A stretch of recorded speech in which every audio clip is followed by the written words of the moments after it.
right, let's go ahead and get started.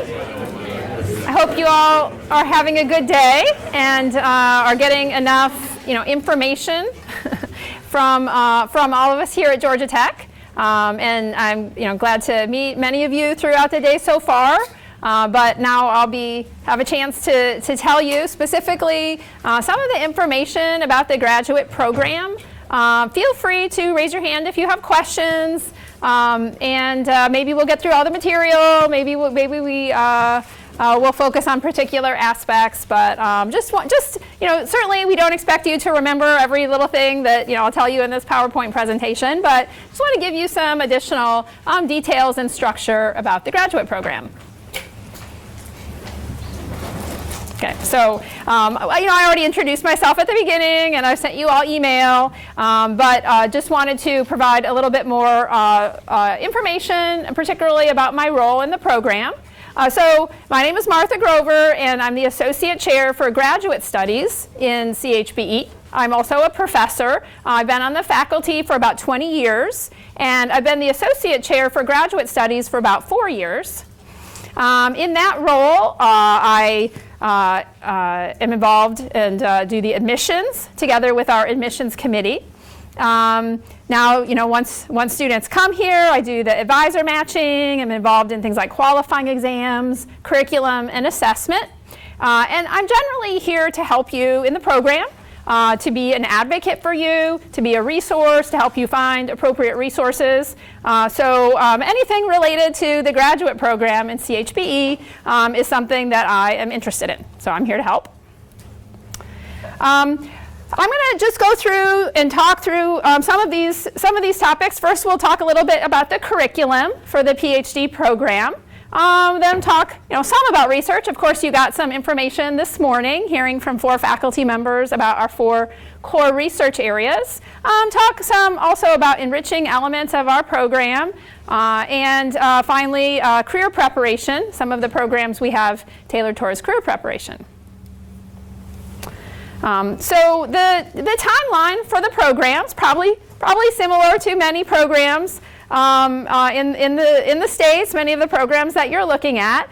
When you come in the first fall, you take more courses, and so that kind of, you're all coming in with a strong background, but that gives us all a chance to really engage in the same curriculum and for you to then, enter into research with everyone having sort of that common experience and knowledge base. We also do the advisor assignments during the fall. So, right now and until the April 15th, when you have to decide about what you think will be the best program for you, that we're really wanting to tell you about the program. But then after April 15th passes, and you can start thinking about who you would like to work with, whose group you would like to join. And then finally that happens during the fall. In the spring, we have the PhD qualifying exam. You may start assisting in our teaching program at that point, and also taking maybe 1 or 2 classes during the spring. But spring is a really good time to really start engaging and get going on your research. And after that, it's mostly research. So you'll continue to be maybe taking a class now and then, assisting with teaching in 3 semesters total. But at the end of your second year is when you have your PhD proposal. You propose a research plan for your PhD thesis. So that's really the next milestone after the qualifying exam. And then after that, that really focusing on your thesis research, really functioning, in the context of independent research to create this contribution to the body of knowledge, that is your PhD thesis.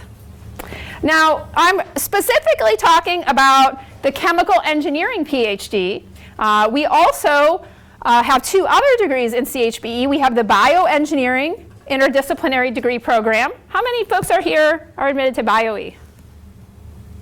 Okay, maybe they're off in BioE now, right? So we do have folks, but I guess they're at the BioE orientation right now. That's good to know. And then we also have just joined the machine learning interdisciplinary degree program. So we have 2 students who joined last year through ML, who joined the program. And so that's also an option if any of you are interested in that. Next year will be the first year that we have official admissions for the ML program, but it is another option available to you. So within the chemical engineering curriculum, we have the core courses: thermodynamics, fluid transport, kinetics, mathematical modeling. So you take 4 core courses in the first fall, as well as safety. And then we also have the second transport course that you take in the spring, and then a ChBE elective. Doesn't have to be taken that first spring. If you are coming in with a master's degree, you've taken graduate courses, they can be considered for transfer, so you can talk to me about that. And then in addition to that ChBE core, then you also have a minor field of study. This is an institute requirement, so this is for if you're in the bioengineering degree program or in any other department, that you need a set of cohesive courses in an area different from your thesis topic. Usually this means it's from different department, although if you make an argument that it's different from your thesis topic, ChBE courses aren't necessarily excluded. But it's a really good chance to get a different disciplinary perspective, get that diversity of perspective, and sometimes learn about an area that can still really help with your thesis. So some examples are, it could be a discipline, it could be chemistry, you could do a minor in chemistry, or it could be something like polymers, where you take some classes maybe in material science and others maybe in chemistry. Some students in my group have done controls in ECE or in aerospace. Sometimes students do public policy as a minor, so there are many different options, but the point is you create this cohesive minor field of study yourself based on your own interests.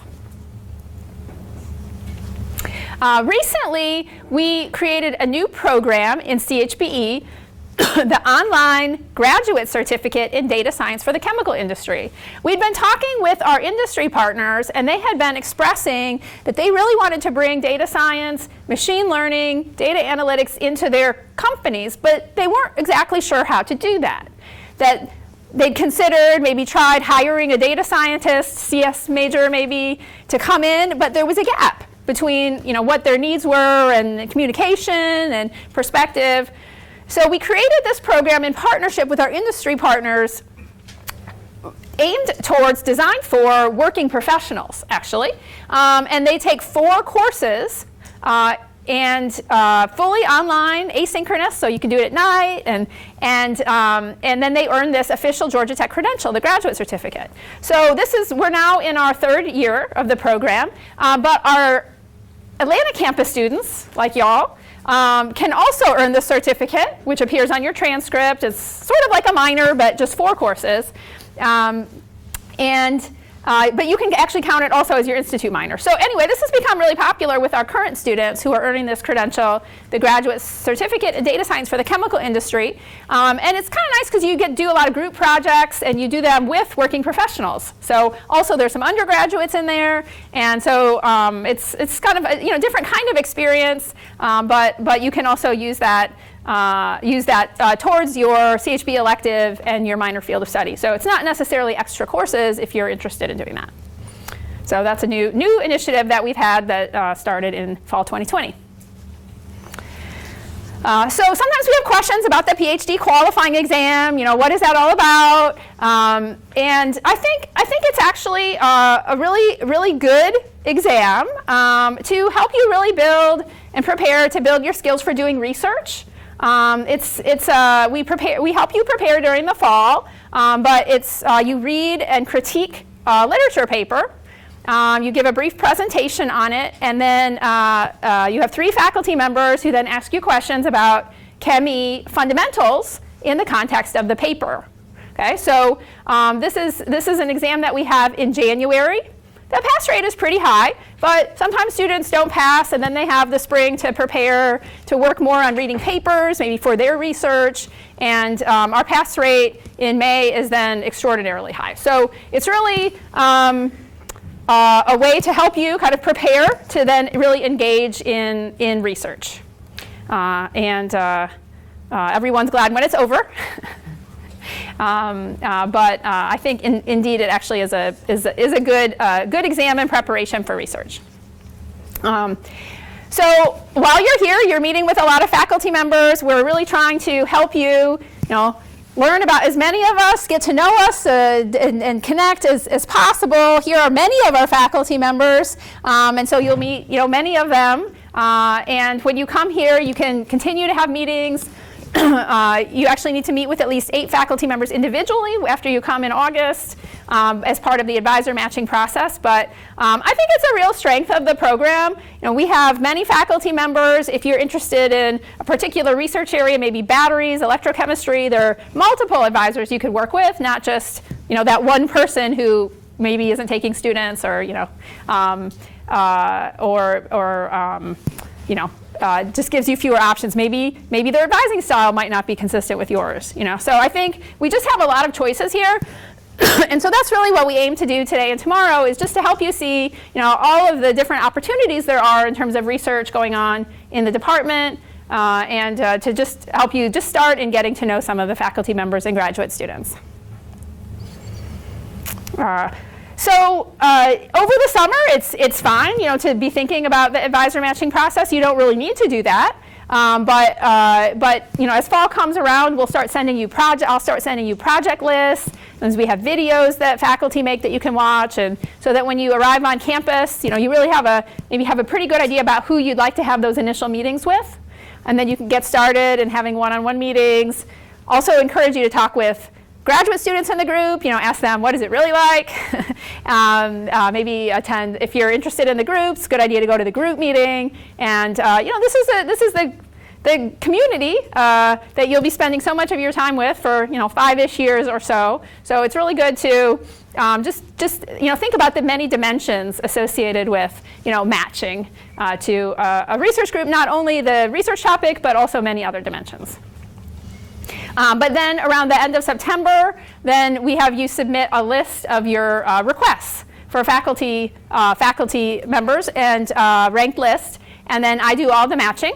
Probably about 75% of students are matched with their first choice in the first round, so that's pretty high. But I also really want to encourage everyone to think about who would be multiple people who would be interested in working with, and all of the possibilities that are here. I also don't match everyone in the first round, because if it's just not clear what that match would be, then we still have a lot of projects, and still can have a lot of new conversations, and then affirmatively find matches as we go along. There's no deadline for matching, but we just want you to get matched so that you can get started on your research.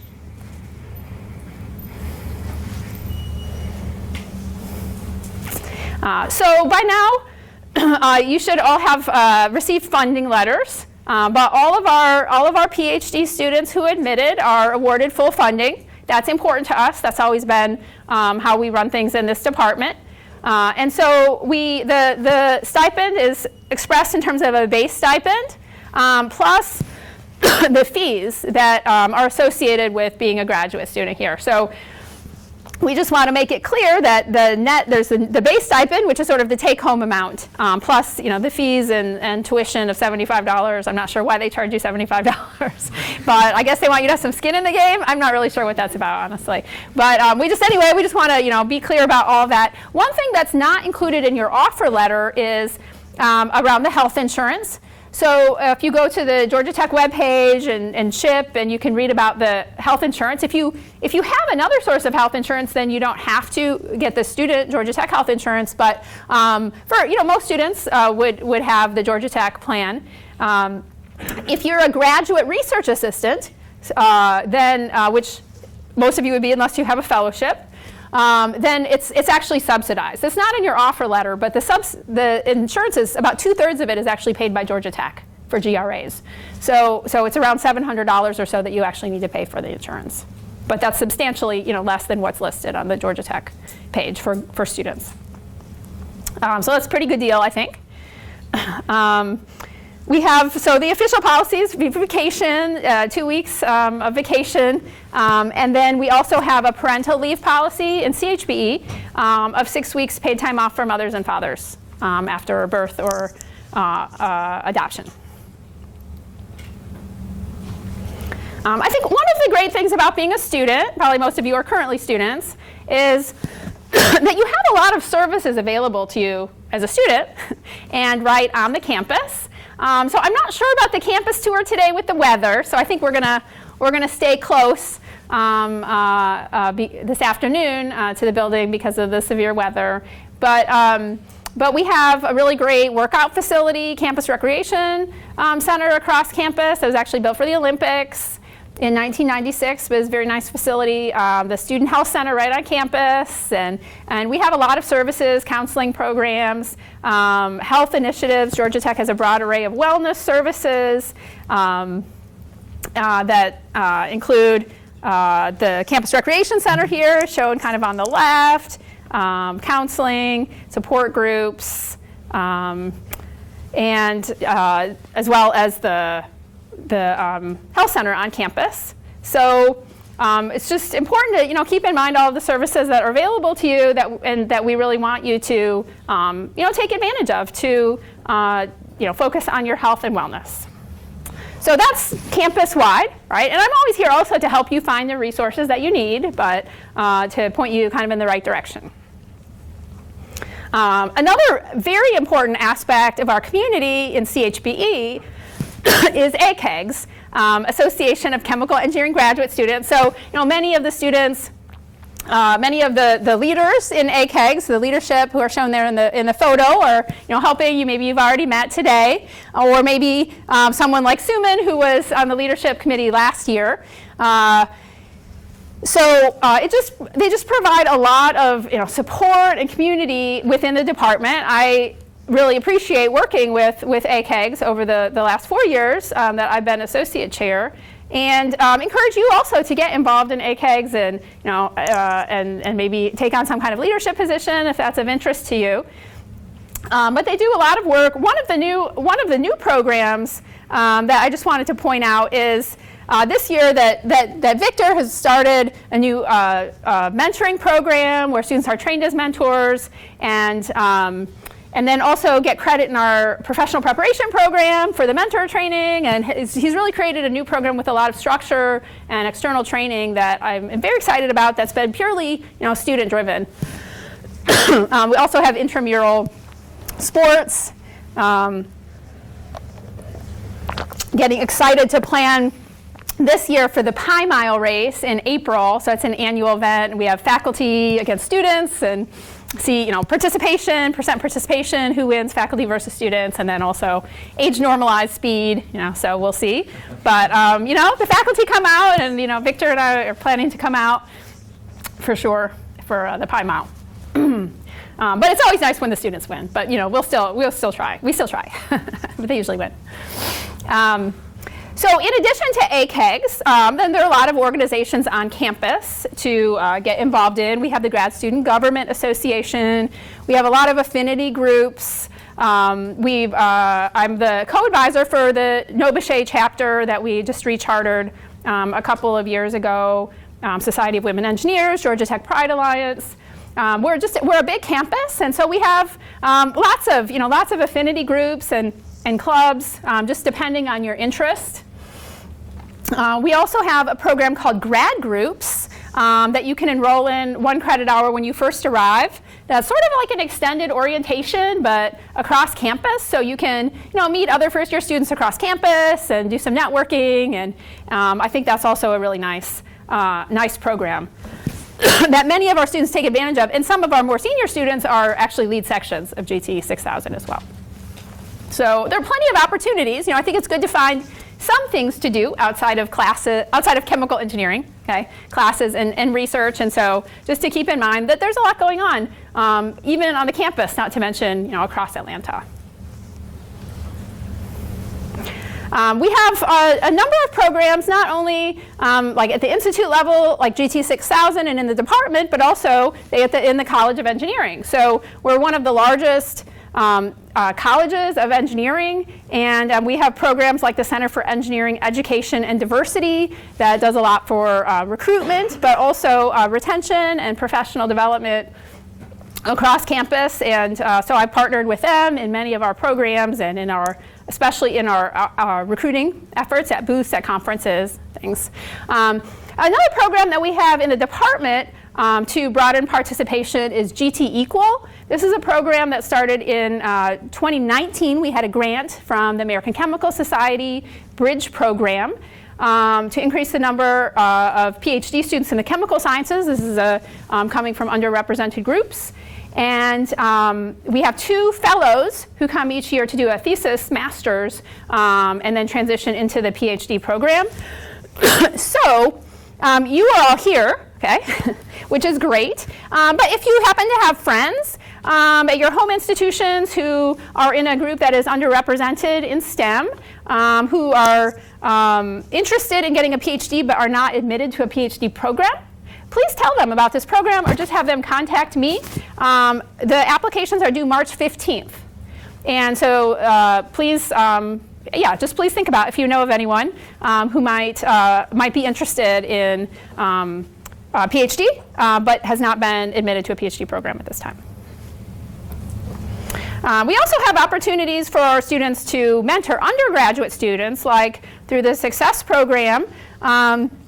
And that has been supported by ExxonMobil for over 10 years, probably over 15 years now. And so some of the graduate students in our program then receive some supplemental stipend and act as mentors to our undergraduate students for professional development and community. We want you to have a very strong preparation in research, in chemical engineering, but also realize that it's important to have training in professional skills. I think being a PhD student is a really interesting kind of situation that PhD students are in. You're a student, you're also an employee, a graduate research assistant. So there are issues. Sometimes you're supervising, you're grading, maybe papers, as a teaching assistant. And so it's really kind of a dual role. It's kind of complicated, but it's a great opportunity, I think, to develop as an independent researcher and as a professional.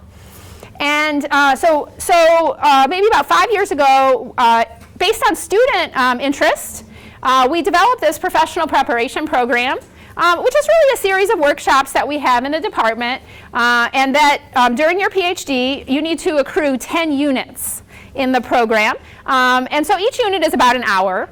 Okay? So there are many more opportunities than to get units than you need, but you get to choose what are some topics that would be of interest to you. But we want to make sure that everyone in the program is engaging in this sort of soft skills, professional development. As part of the PhD, many students do a lot more than 10 hours for the workshops, because you might just want to see something you want to do, sign up. But we want to make sure everyone is doing some. Right now next week we're having the proposal writing workshop, and we really encourage all of our second year PhD students to do that. So we highly encourage that, not required, but we encourage advisors to have them go through this proposal writing workshop as they're writing their proposal. So that's a workshop that Jacqueline Mahaly Snedeker, she's our communications instructor in ChBE, and she does that every year for the students. I think it's a really high quality event. But then there are so many other different types of workshops. Blair Bretman puts on the project management workshop each summer. So I think that's a really good opportunity to learn some skills kind of from industry and from her industry experience. And project management, which is, as a PhD student, that's what you need to do. You need to manage your project. So that's, anyway, it's just, we have a broad array of different topics for the professional preparation program. Okay, communication is a really important part of that professional preparation, and so we have many opportunities for you to do oral presentations when you start off. You present in your research group, and then you have your PhD proposal that you present at. We have the fourth year colloquium, in which fourth year students present their research to the department. We have a little mini conference in the department, and as the new students coming in, then you are able to attend that during orientation week. So it also gives you a chance to see the research that's going on in the department from the new fourth year students. So that's an annual event. We also just earlier this week had the graduate symposium, which is another kind of mini conference, but it's run by graduate students, and they bring in industry professionals who are interested in hiring y'all.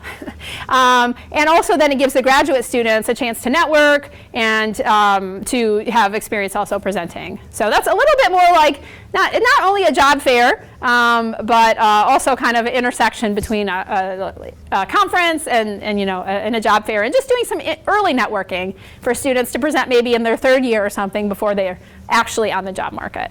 So that went really well. We had a great participation earlier this week. So it's actually been a very busy week for our graduate students and for the department between the symposium and having you all here, which is so great to have all these ability to interact together in events like this. That was tough to do a couple years ago. So you also are expected to present your work to go to international conferences, national conferences, present your work, and then finally your thesis defense.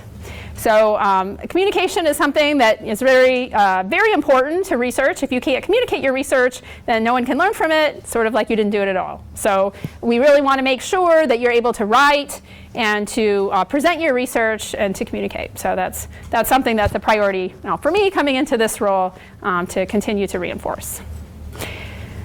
Okay.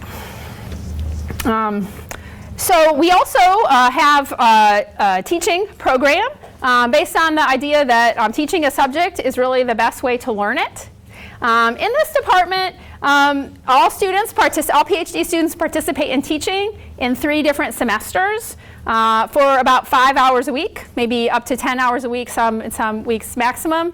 So you get to interact ideally with 3 different professors and to talk with them about your interests and come up with a plan for you to contribute in various ways, maybe kind of stepping up each semester once you get more experience in teaching. If you would like to have more, if you like that, you think you like teaching and you'd like to get more experience in teaching, we have other programs on campus, like the Tech to Teaching program that's run by our campus-wide Center for Teaching and Learning. And then BioE students also can then use these teaching semesters also towards their BioE teaching practicum.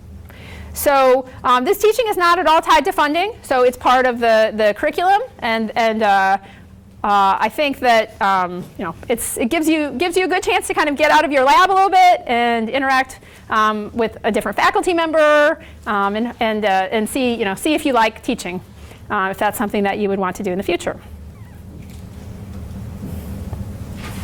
So I mentioned the Tech to Teaching program, in which you actually take education course and then do an additional practicum. Calvin Smith was a PhD student in my group. He did the Tech to Teaching program and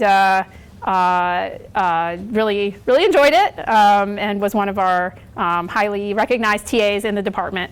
And he is now a data scientist at Oracle, so he didn't end up going into a faculty position, but really enjoyed the teaching program.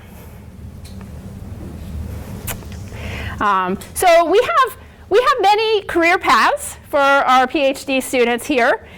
We have many students who go to faculty positions. We have many students who go to industry, who go to national lab. And so we really want you to come in and really get the exposure and training that you need to go in any of those directions. I always tell students, the best thing you can do for your career options is to come in, really get engaged in your research, get started, focus on that first publication. So I think, the sooner that you can get that first publication, then you know how to do it. You know how to do research, and then the others will come faster. So I think the most important kind of predictor for your productivity and graduation is when you can get to that first publication, which is not easy. It takes time, but that is the best way to prepare for any career.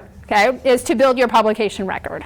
For a faculty career, but also for industry, that also gives you a lot of industry options. So I don't think it's important to know coming in exactly, what you want to do afterward, but to just really engage strongly in your research and just get started in building that archival record. We do have specific programs in the department to prepare students for faculty careers if they're interested in that, or to give them more exposure to what that entails. And so we've had a mentoring program the last few years where students who are interested in learning more about faculty career participate in topical workshops And they also participate very strongly in our faculty interviews. So they, groups of 3 students meet with each faculty candidate, and they also review the packages. So this means that you get to read the packages. So it really gives you a window into what's involved in a faculty application. And then they come to the seminar, but also the closed sort of faculty vision talk about the candidate's future direction, and they provide feedback to our interviewing process. So we've just completed, this year we interviewed 10 faculty candidates, and so we had about 30, 35 of our PhD students and postdocs who participated in the faculty interviews this year. So I think this is a program that will continue, to grow and develop. That you kind of, learn about this process by doing. It's kind of like a lab class. We also have extensive participation by our PhD students in internships, industrial internships, or it could be national lab internships. A couple of years ago, Georgia Tech started officially a graduate internship program, so you can maintain your student status, health insurance, et cetera, while you're on an internship. And so we have many students now who participate in the internship program. And usually it means you take 1 semester off, go and do the internship, and you get paid, by the company while you do that. So it's become quite common in the department. I think it's a wonderful opportunity for students to, get that different experience. And also, sometimes it's nice to have kind of a different experience, maybe after your 3rd year or something for the summer, come back and then get ready to kind of, push forward again. So here are just a couple of examples of internships by our students.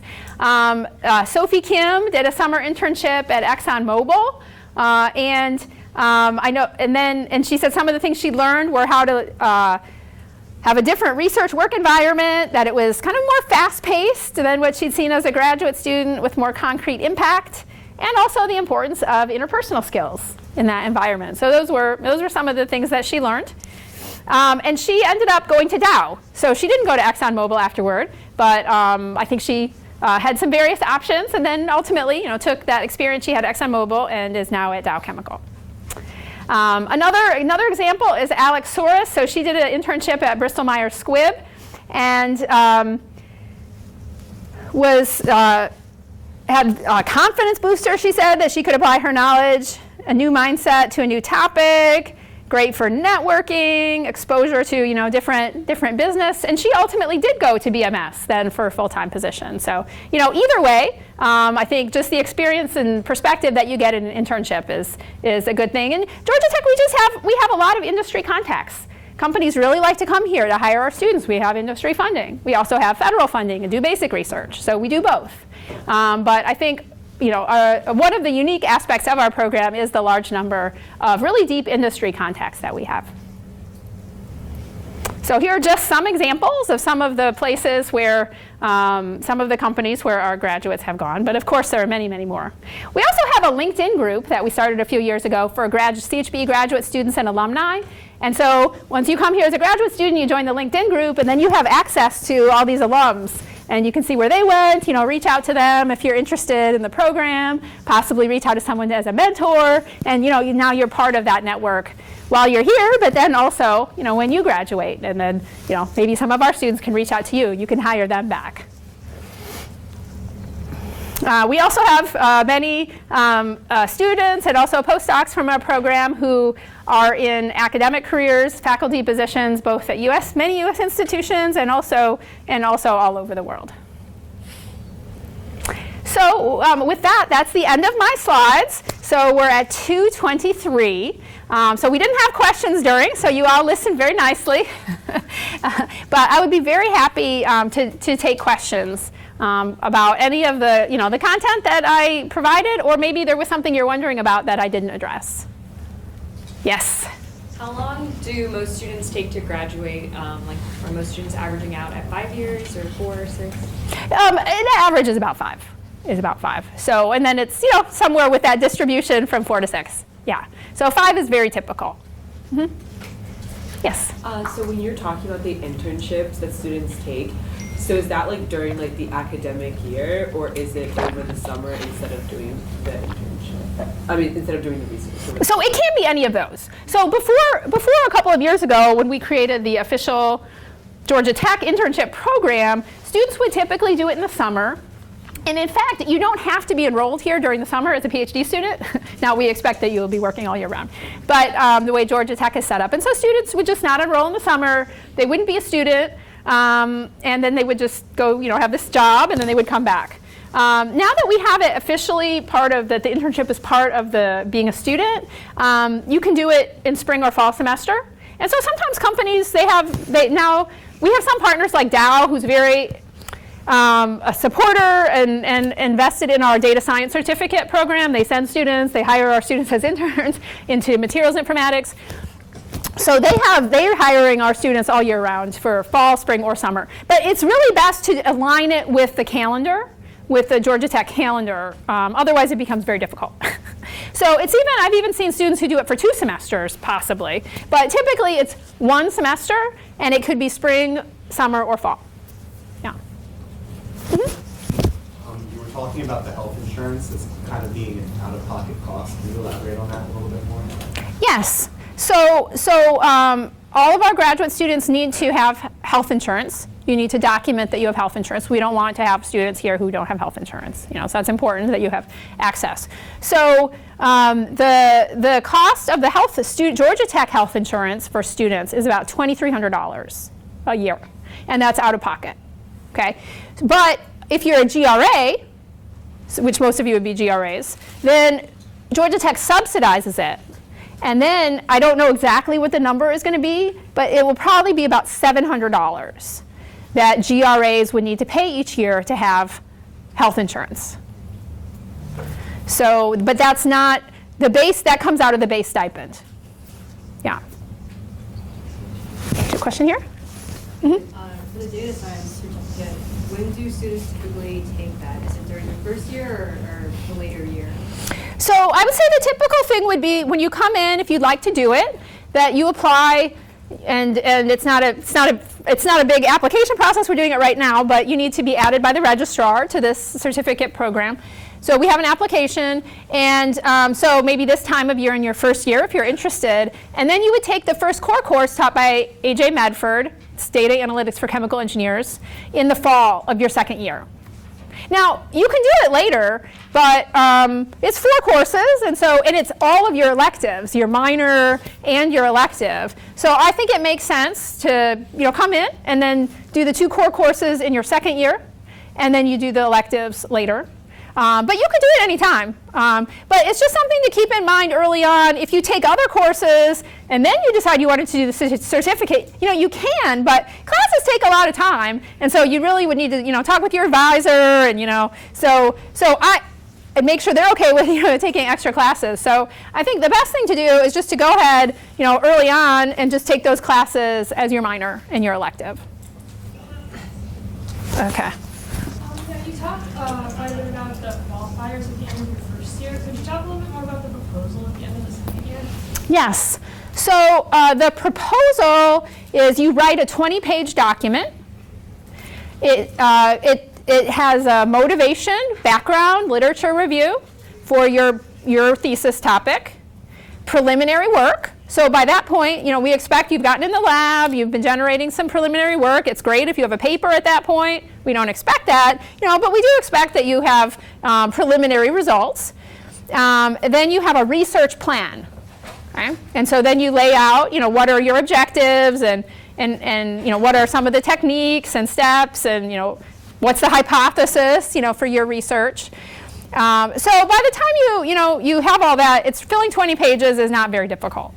So it's not really about a long document, but you need to really think carefully. I think it's actually a really great opportunity at the end of the second year for you to really have that conversation with your advisor and all get on the same page about what's your goals and plan. So some of the programs at Georgia Tech and other departments, they don't do the proposal until like the 4th year or something, and I just think that's a real missed opportunity because then maybe the advisor, not that we would do that, but it might not be so clear what is the plan, right? So I think by the end of the second year, it's really good for the student to get together with the advisor, have that document and then present it, and get input from their committee.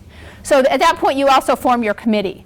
And then they're a resource for you also. So when you add committee members, this committee of 5, including your advisor, those are a resource for you to get, pick people who would have some knowledge and perspective that you think would be helpful for your work. And then they get to provide you feedback at the proposal, and you can continue to, ask them for advice throughout.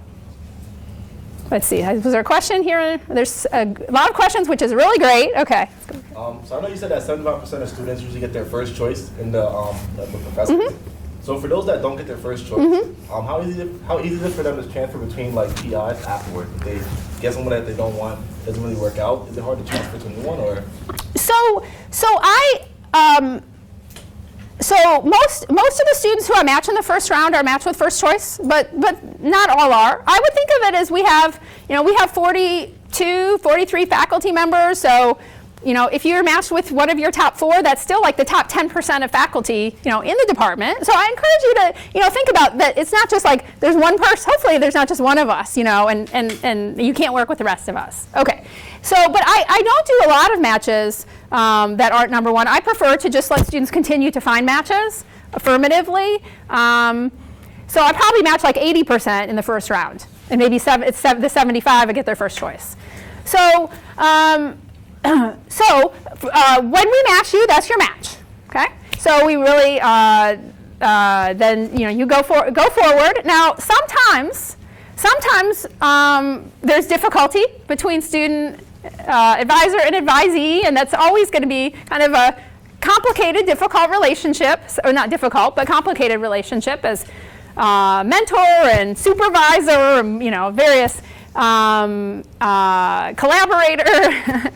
But in any case, sometimes after trying to work through issues that I try to help facilitate conversations, and sometimes a student and advisor decide to part ways, and so then I'm here to help the student to find a new advisor. So it's not common. We really think that the continuity of the research, progress is very important. But I've worked with a number of students who have left their group, have joined a new group, and who just have done very, very well. So I never want students to feel like they're stuck in a situation where they're not able to develop, right, and to move towards their degree. So if that happens, come talk to me. but the idea is that you're matched, and then that's your match, and then you move forward. But sometimes we need to make a change. Yes. What percentage of students who begin the PhD process will earn their PhD? I know at some schools that can be pretty low. Yeah. So I just did a study, a retention study, and I looked from students entering in 2013 to 2020.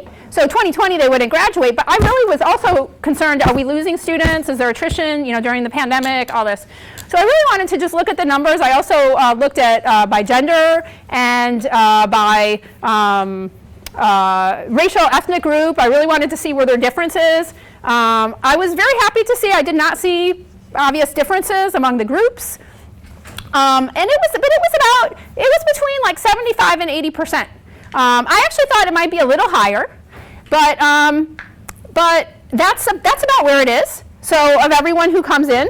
Now there are a lot of, then you say, well, why are people leaving? Mostly it's not because of grades. It's not because of not passing qualifying exams or proposal. So sometimes, but that's not the majority. Usually the more common case is sort of life. So sometimes a student might decide, I didn't really want to do a PhD. Sometimes maybe a spouse would move. Sometimes there might be major medical issues. Sometimes it's mental health. And so we really, really want to have a lot of conversations in the department about resources available for mental health. and to really help students be proactive.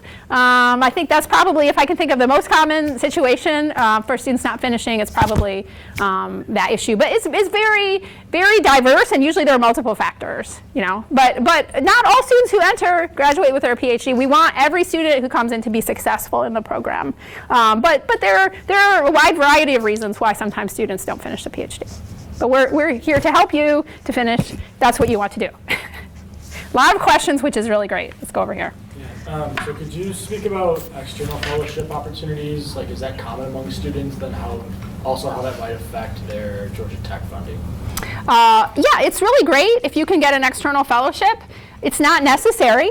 You know, we offer our students GRAs, but if you have the opportunity, it really helps. It's a nice credential for you.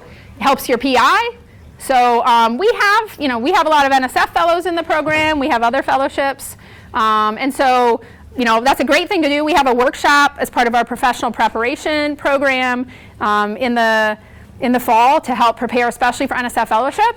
But it's not, you know, it's just not necessary. So you have GRA, you know, and that's the plan. But if you can get a fellowship, please do. It's really good for everybody. I realize that we're going to need to go on the tour, so I would love to stay and answer questions, but I'll be here all throughout. So please, if you have more questions, you know, you can come up now and talk to me or later.